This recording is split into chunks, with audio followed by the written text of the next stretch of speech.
They used to say that in order for people to be hypnotized, it took hundreds, if not thousands of hours to learn to do deep trance. These are hypnotists saying this. This isn't even psychologists. Psychologists didn't believe that hypnosis was a valuable tool. They said it only treated the symptom.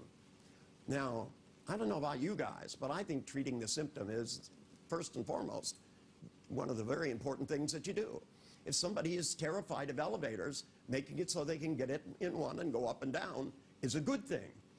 And if it only takes a couple minutes to do it, even if it comes back later, you can do it again. That giving people freedom is what my work is about. Now, one of the freedoms that I want everybody to have has to do with your ability to learn, because Milton Erickson is the first person I ever saw do a rapid induction. And by the way, I gave Milton credit for doing the handshake interrupt. Milton was paralyzed in the right arm. That would have been impossible. I did that to see if anyone was paying attention.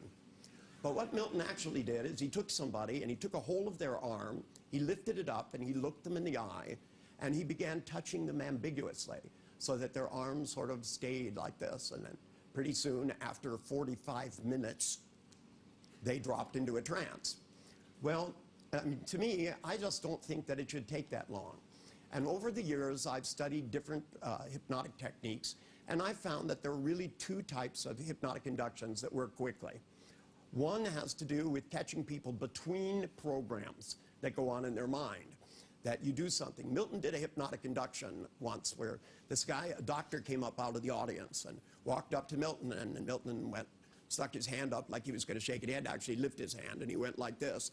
And the guy stuck his hand out, and Milton bent over and tied his shoe. And the guy was like this. And then Milton went, go and sit in the chair and drop into trance. Well, that was really the first handshake interrupt. Now, for me, over the years, one of the things that I've tried to do is to find ways of making it so that people can go into trance rapidly, quickly, and easily.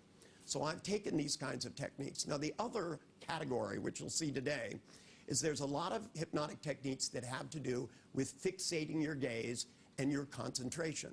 Hypnosis is not a state. A lot of people think if you go into a trance, you can't see and you can't hear. That one's called death.